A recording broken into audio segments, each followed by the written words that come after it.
Esto es El Imperativo Altruista, un podcast sobre el presente y el futuro de la vida sintiente, donde exploraremos las formas más efectivas de reducir el sufrimiento y mejorar el bienestar de todos los animales. Soy Pablo Kohler y hoy me encuentro con Jorge Acosta, Diego Andrade y Samuel Álvarez para hablar sobre la compleja y extraña relación de la humanidad con el resto del mundo animal. En redes sociales, fotos y videos de animales son muy populares. Nos divierten sus travesuras, nos sorprenden sus habilidades y nos dan ternura sus capacidades emocionales. Ver casos de crueldad y maltrato suelen causar rabia y tristeza, mientras las historias de rescate o incluso de animales que escapan del matadero y luego viven felices en un santuario nos alegran y dan esperanza.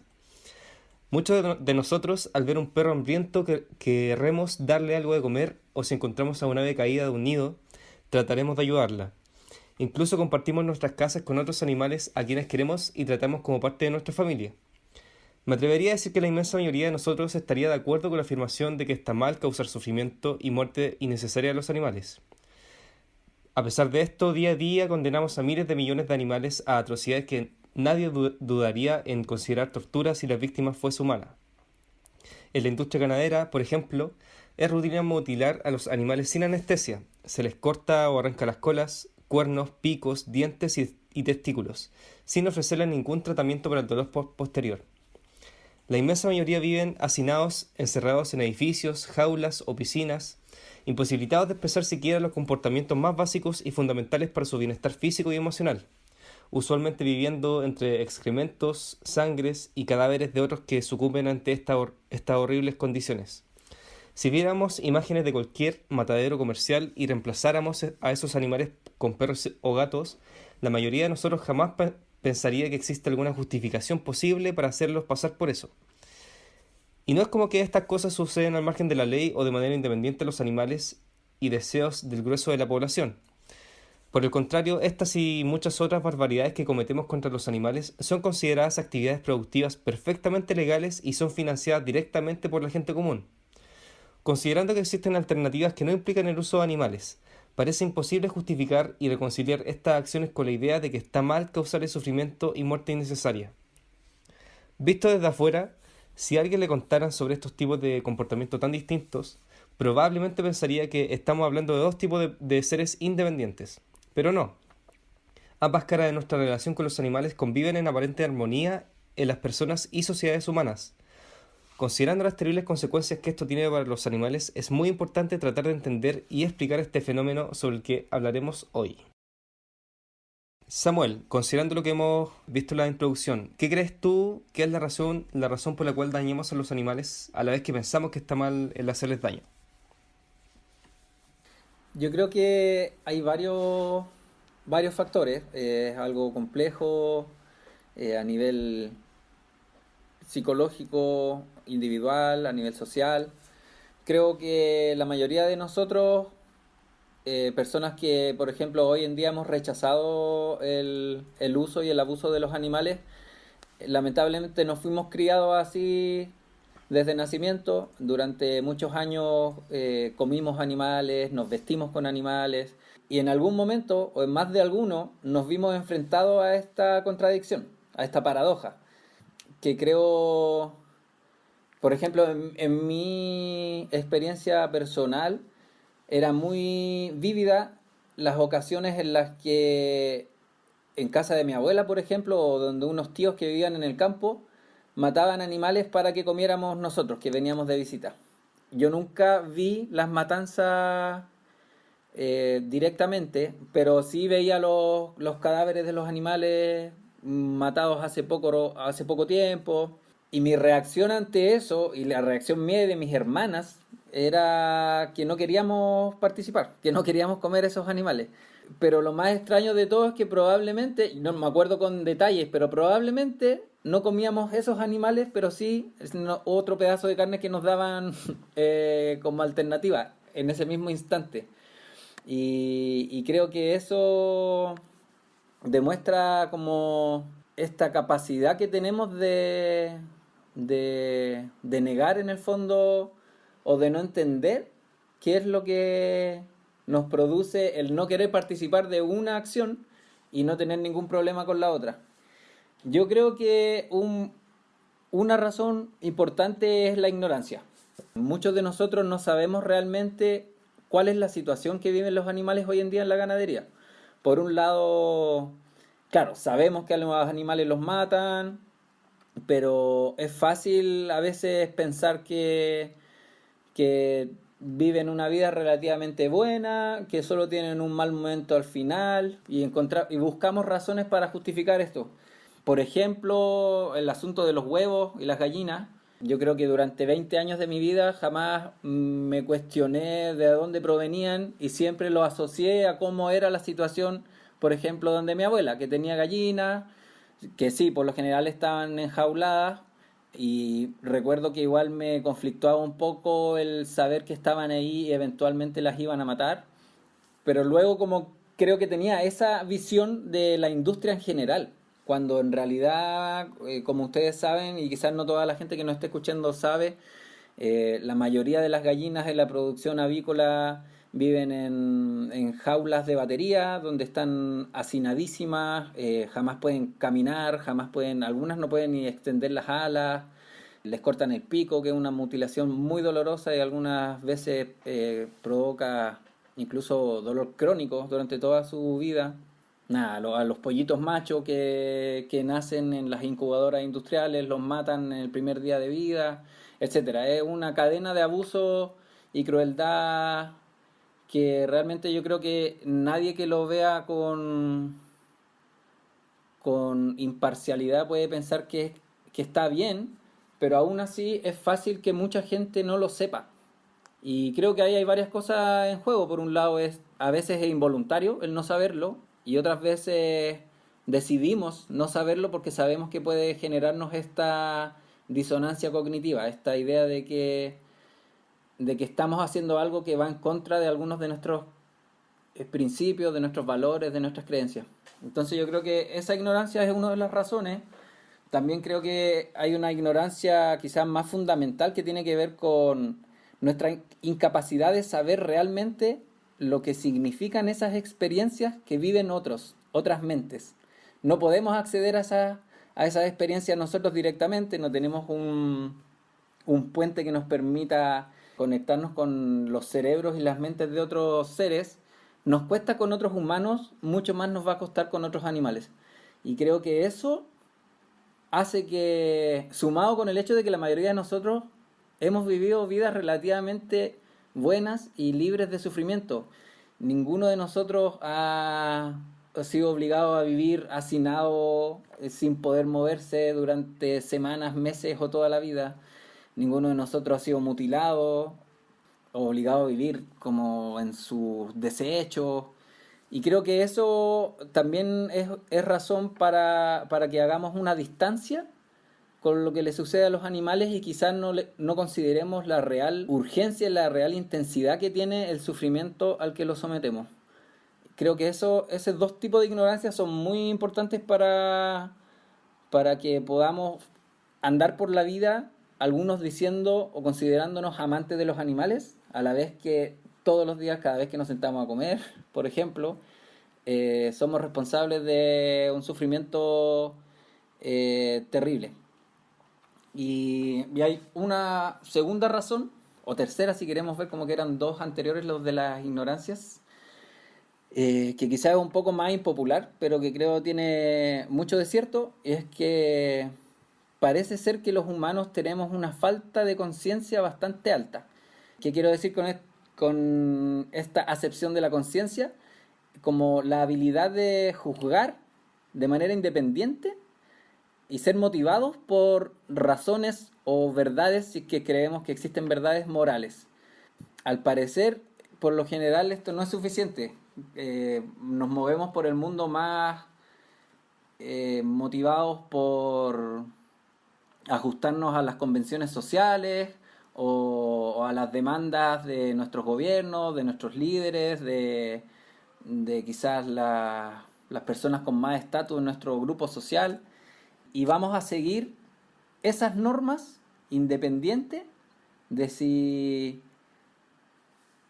se contradicen con algunas de nuestras intuiciones más fundamentales, como esta, por ejemplo, de que consideramos que está mal hacer sufrir a los animales innecesariamente, pero vivimos en una sociedad en la que es normal, es aceptado en la que se dan razones para normalizarlo, naturalizarlo, y eso creo que hace también que vayamos por la vida como si nada malo pasara, porque no estamos realmente interesados en pensar y cuestionar la ética de nuestras acciones, sino que estamos más interesados en estar bien posicionados en el fondo en nuestras sociedades y que no nos castiguen la ley, que no nos castiguen socialmente nuestros pares. Y mientras el consumo de animales esté así de normalizado, creo que la mayoría de los humanos no van a rechazar la explotación y el abuso a los animales mientras esto no les implique un costo social. Eso diría yo que son las razones que se me ocurren y que parecieran tener mucha importancia en que podamos mantener esta incongruencia. Bien, bien completa la respuesta. No sé si quieren decir algo o pasamos a otra pregunta y para que puedan... No, es que quería aportar pequeñas cosas con respecto a lo que decía Samuel, a lo que concierne al espíritu tribal que tenemos, po, que tenemos internamente arraigado nosotros. Por ejemplo, el sistema educativo, el sistema familiar también son importantes, po. O sea, las mentes de los niños son súper susceptibles a absorber todas las ideas que tiene su tribu, po. Y esa tribu está compuesta en los primeros años por sus padres, por sus tíos, por los familiares más directos, dependiendo de cómo esté conformada la familia y del colegio. Y puedo tener ahí una anécdota. Yo recuerdo dos situaciones de mi infancia que me llevan al momento de los derechos animales, que luego fueron borradas de mi memoria hasta que de grande yo volví a tocar el tema. Entonces, les voy a contar las dos anécdotas porque creo que son anécdotas que pueden ayudar a visualizar cómo la tribu forja las mentes de las personas, inyectándote una idea tan fuertemente que te la llega a extraer de tu cerebro hasta que tú le pones atención. Yo recuerdo dos hechos de mi vida así muy pequeños, a los 9 años y a los 12 años. A los 9 años, en mi colegio, en esa época, hace mucho tiempo, había religión obligatoria. Y tenía un profesor que era mi vecino, que era el profesor de religión, y me acuerdo que era un día en la tarde y había comenzado a hacer clases y empezó a hablar de los animales y del alma, y empezó a hablar de que empezó a hacer estas típicas diferencias entre los animales y los humanos, diciendo cosas como los humanos son los que tenían piernas, los animales tienen patas, ese tipo de cosas súper tontas, pero que construyen como una concepción cultural de los animales, pues, diferenciando tanto el humano de los animales, hasta incluso que queremos diferenciar las partes fisiológicas, biológicas que tenemos, así haciendo una diferencia tácita, o explícita, perdón. Y yo me acuerdo que le rebatí un montón de cosas. Una de las cosas que le rebatí era que yo creía que los animales pensaban. Le dije que los animales pensaban, que los animales tenían como intereses, y el tipo me dijo que no, po, que los animales no piensan, que los animales solo actúan por instinto. Y yo le seguía reclamando pues, de que no, porque yo incluso me acuerdo, tengo muy grabada la imagen, que le decía que los animales pensaban, pero en sus propias formas, po. Le dije, los animales piensan en sus propias formas, que son diferentes a las de nosotros. Y el tipo me dijo que no, que los animales siguió y como que impuso la autoridad. Y no me acuerdo muy bien lo que me dijo, pero hizo que la clase se riera de mí. ¿Cachai? Y dejé de opinar, po. Y esa situación como que al final te va, como niño, te va minando la forma de pensar de los demás animales y algo que en ese momento quizás lo teníais súper presente, Luego, por la presión del resto, se vuelve irrelevante o ya no lo vuelve a tocar, po. Y a los 12 años, esto fue una historia con mi papá. Yo tenía unos gatos, no tenía, habían gatos en mi casa. O sea, habían gatos en el techo y todo. Y una gata quedó preñada y tuvo una camada de gatos. Y yo me acuerdo que la gata se trató de llevar los gatos y uno quedó atrás. Un gatito quedó atrás. Y ese gatito yo lo empecé a cuidar. Empecé a cuidar ese gatito, le empecé a dar leche, lo empecé a mantener. Y recuerdo un día que ese gatito se estaba muriendo y le empezaron a llegar como hormigas. Y era la hora de almorzar para luego ir al colegio. Y yo estaba así muy angustiado porque el gatito se iba a morir y no sabía cómo. Además, nadie te ayudaba. Así como que tú pedías ayuda y tus papás, así era irrelevante, pues era ridículo que te ayudaran, pues. Esa visión ha cambiado un poco con el tiempo. Y luego mi papá me llamaba a comer y yo no iba, yo seguía ahí con el gatito, pues. Y mi papá le dice a mi mamá que me venga a buscar y yo estaba en el patio y me lleva, pues yo le digo, mamá, no, estoy con el gato y mi mamá me obligó, me dijo, tu papá se va a enojar y anda a almorzar. Y yo fui a almorzar, me senté a la mesa y recuerdo que yo estaba llorando, estaba como entre lágrimas y mi papá preguntaba que qué pasaba, pues yo no decía qué pasaba. Y luego me sirven el caldo, que era como una cazuela con una presa de pollo. Y yo en ese momento estaba tan conectado con lo que estaba pasando afuera con el gato que me empecé a cuestionar si era bueno. Entonces, porque vi la presa de pollo.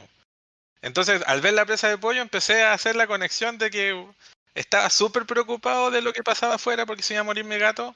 Pero sin embargo, estaba en la mesa comiendo, estaba preparándome para comer una sopa de pollo.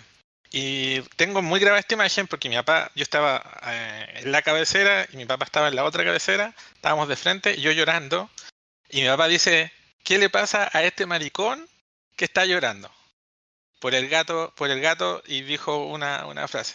Y yo dije ahí que por qué teníamos que comer animal y todo, y como que todos empezaron a reclamar de que estaba loco por el gato y la cuestión. Y no me acuerdo si me pegaron, parece que sí me pegaron, pero de ahí yo nunca más volví hasta grande a cuestionarme esto, po. Entonces también es un tema de cómo los padres, las escuelas tocan estos temas, po. Y tan fuertemente que a un niño le hacen acallar como su pensamiento propio que no te dejan expresar una idea nueva, po, ni novedosa. Creo que todos tuvimos infancias similares en lo que respecta a nuestra posición respecto de otros animales.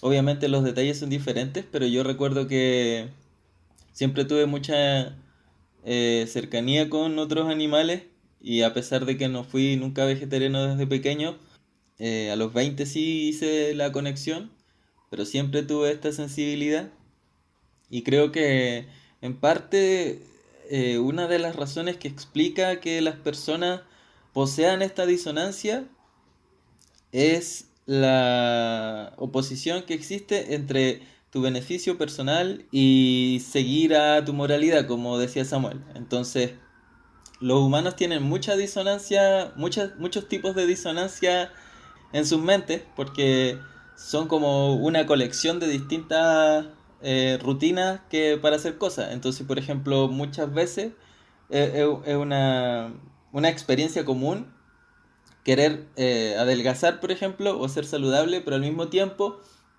querer comer comida no saludable como chatarra o comer helado, etcétera. Entonces nosotros podemos poseer ideas que se contraponen y buscarlas y perseguirlas al mismo tiempo. Entonces sucede que nosotros tenemos la idea de que hacer daño está mal.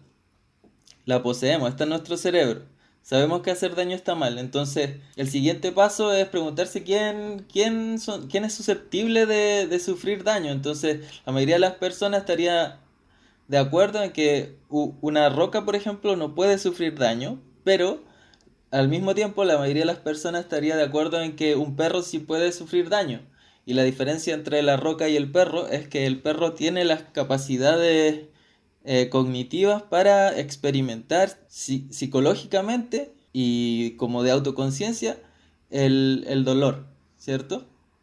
Y la roca no. La roca no tiene ningún mecanismo para poder hacerlo. Entonces, si uno destruye una roca, es irrelevante moralmente, pero si uno le hace daño a un perro, sí hay una dimensión moral a ese hecho. Y creo que sucede que en el contexto en el que nosotros nos encontramos hoy en día, la mayoría de las personas que vive, por ejemplo, en las ciudades, no tiene una utilidad particular para los perros y los gatos, sino que la convivencia de nosotros con ellos es una herencia histórica que ahora es de acompañamiento, de compañerismo. Entonces eso hace que podamos verlos sin un matiz de qué manera nos benefician. Y si uno va a otros lugares donde todavía esos animales son utilizados para ciertos fines que suelen ser como de control de plagas o cosas así, entonces es más probable que no haya el mismo nivel de consideración de sus intereses, porque hay un interés intermedio que se opone a esto y es el de conseguir cierto beneficio personal. Sin embargo, nosotros no tenemos eso con los perros y podemos verlos como son, como animales, como seres que sienten, que tienen sentimientos, que pueden experimentar el amor, la pena, el apego, ¿cierto? Entonces, yo creo que lo que sucede es que las personas en general se ven enfrentadas a esta dicotomía entre decir, yo sé que los animales, bueno, esto es una vez que superamos la ignorancia, ¿cierto? Porque Samuel hablaba de que mucha gente no sabe cómo se produce la explotación animal in situ, y ese era mi caso también, porque donde yo vivía no se explotaban animales de forma regular, sino que los productos derivados de la explotación de animales llegaban ya listos. Entonces yo nunca vi directamente cómo vivían hacinados los otros animales como las vacas, los cerdos y los pollos, etcétera. Pero una vez que uno supera esa ignorancia y se ve enfrentado directamente con la realidad, uno puede tomar una salida que es hacerse cargo moralmente de esta responsabilidad. Es decir, yo no quiero participar de esto, entonces voy a hacerme a un lado de esta explotación y voy a preferir un estilo de vida que no involucre hacerle este daño a estos otros animales, pero ese hacerse cargo es costoso para muchas personas psicológicamente, socialmente, y la alternativa a eso es desestimar esta dimensión psicológica que tienen otros animales. Entonces sucede que, por ejemplo, históricamente se consideraba que los otros animales no tenían alma, porque esa era la manera de desestimarlos moralmente. Y ahora que ya esa creencia en el alma no es la principal, resulta que no razonan, ¿cachai? Y como que justamente antes no tenían alma y ahora no razonan. Es obviamente un argumento ad hoc para desestimar la importancia que tienen. Y eso, yo creo que ese otro problema que se suscita una vez que la gente se mueve desde la ignorancia al conocimiento, viene este otro obstáculo que es que las personas tomen responsabilidad individual de este daño que se le causa a otros animales y no busquen mecanismos para evadir el tomar acciones que reduzcan este sufrimiento. A mí me gustaría decir algo para complementar lo que estaba diciendo Diego, porque a mí me causa sentido todas las explicaciones y descripciones que han dicho acerca de las causas de las personas para tener esta disonancia o esta contradicción en sus valores respecto al consumo animal y por otra parte de la consideración. Pero eso igual nos pone en una situación compleja porque se podría decir que de cierta manera la cultura, las entidades que forman la conducta de las personas se contradice en el fondo con una moral que puede estar basada en razones, en valores altruistas. y por tanto hay un problema, un dilema súper evidente, pero que puede que la respuesta sea difícil de aceptar quizás, porque ¿es suficiente el aprendizaje o la cultura en la que estamos para aflojar el deber moral que tenemos de hacer el bien? Porque pareciera que la mayoría de las personas incurre en ese tipo de actos. Pareciera que gana la cultura, o como queramos describirlo, pareciera que ganara ante la razón que nos da cuenta de que está mal dañar a los demás animales, po. Entonces, en ese sentido, me surge la pregunta de qué se puede hacer al respecto, qué se puede hacer cuando las personas empiezan a justificarse con un abanico de argumentos que pueden ser falacias, que pueden ser recurrir a ideas que no tienen mayor sustento, o básicamente se ciegan ante la evidencia o ante una verdad que ellos mismos están evidenciando en otro contexto. No sé si alguno quiere decir algo al respecto.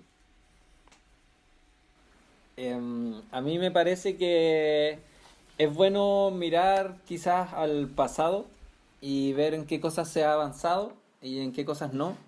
Y quizás tratar de hacer un análisis un poco más concienzudo de cómo fueron los procesos que llevaron, por ejemplo, a que durante milenios en muchas culturas la esclavitud fuese algo aceptable y que ahora sea algo que nos parece totalmente aberrante a la inmensa mayoría de humanos en el planeta. Creo que evidentemente el cambio, a mí me cuesta pensar que hace 500 años todo el mundo pensara que estaba bien la esclavitud. Yo tiendo a pensar que probablemente había mucha gente que no estaba de acuerdo, pero que no estaba dispuesta a decir nada al respecto, porque el hacerlo iba a ser costoso para ellos individualmente y probablemente pensaban, quizás con razón, que, que el llevar la contraria no iba a cambiar las cosas. Entonces creo que sería interesante de analizar en ese tipo de cambios. Incluso, no sé, lo podemos ver con cómo han cambiado nuestras actitudes ante la homosexualidad, por ejemplo, que hace no mucho tiempo era algo muy mal visto y probablemente mucha gente de la que participaba en ciertas acciones o comentarios o actividades que hoy día consideraríamos homofóbicas, ellos probablemente no pensaban realmente que era algo terrible que alguien fuera homosexual.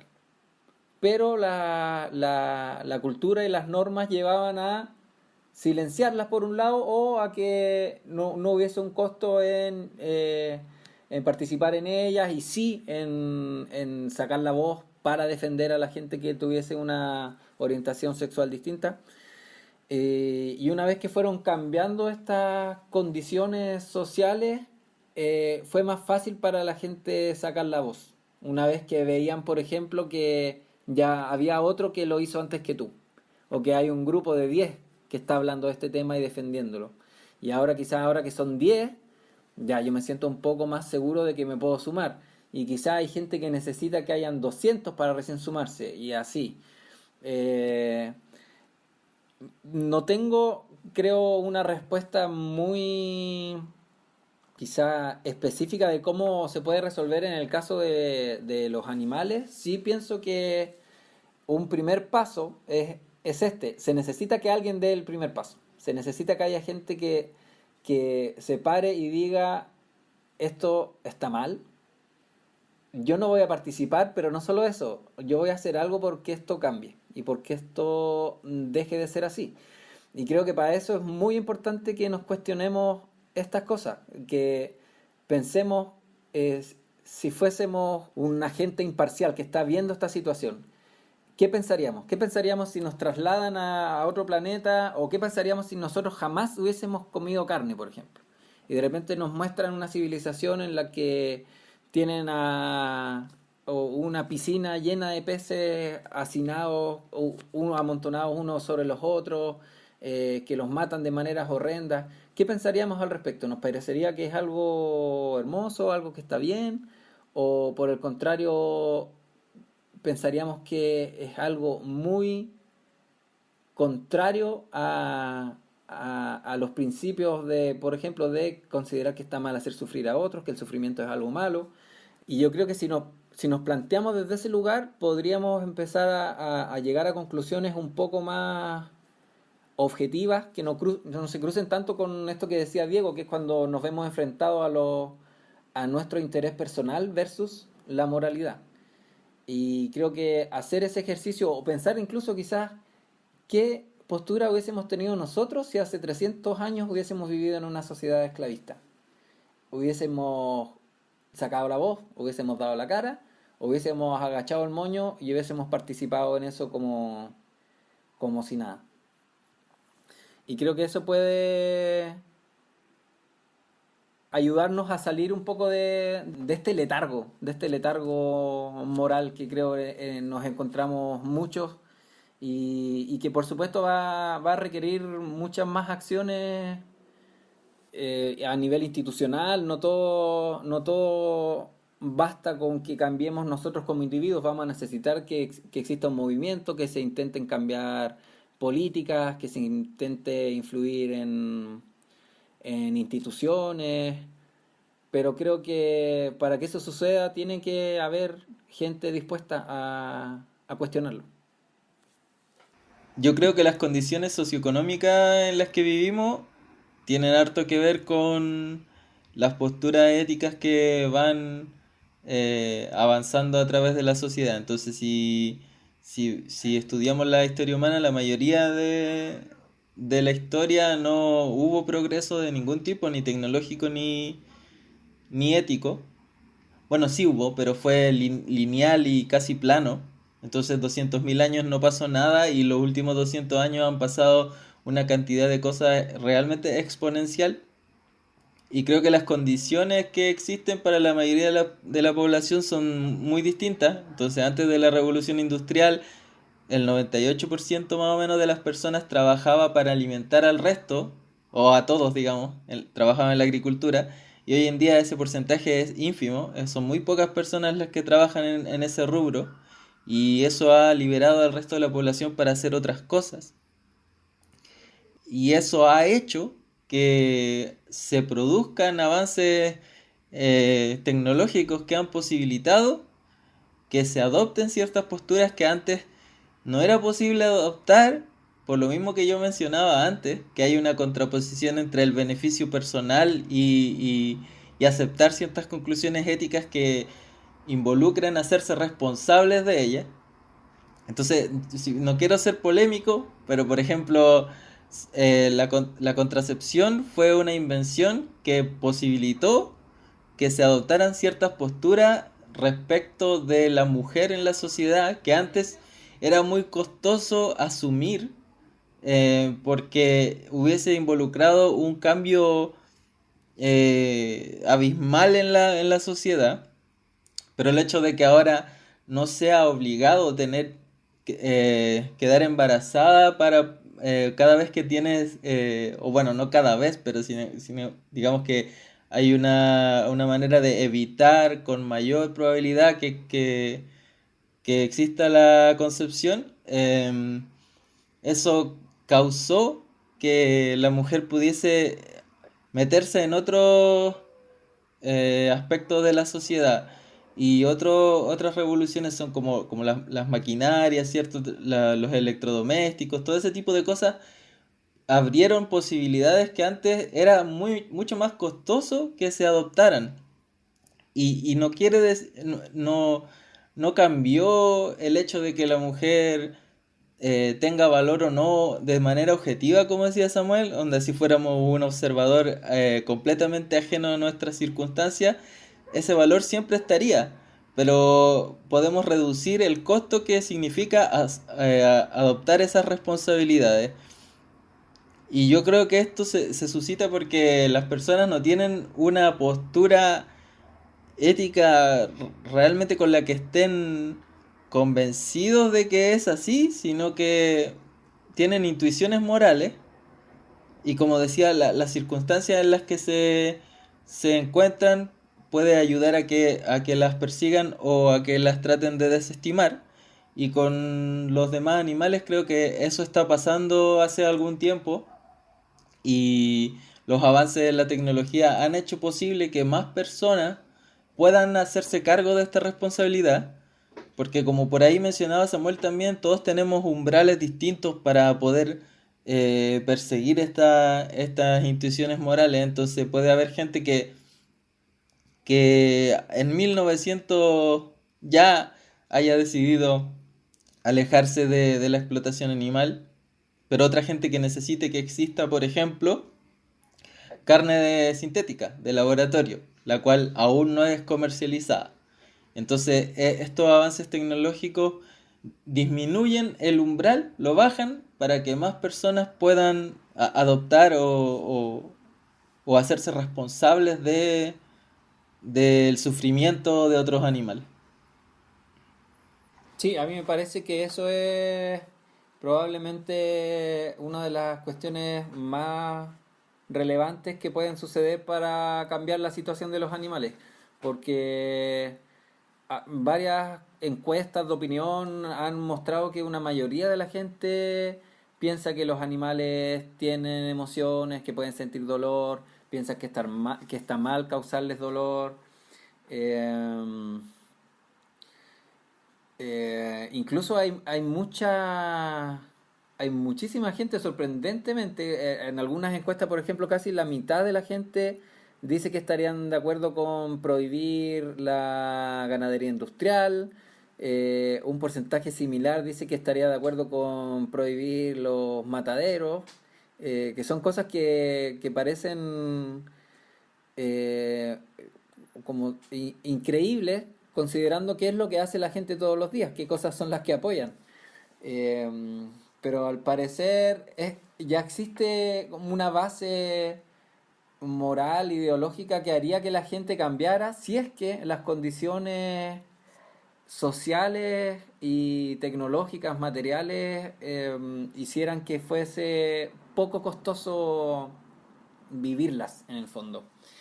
Y creo que, claro, estos avances en términos de alimenticios, de que hayan productos vegetales que se parecen mucho a los animales, que existan estas alternativas como la carne cultivada, que es carne, pero no implica el sufrimiento de los animales, ni que haya habido siquiera un animal en algún momento.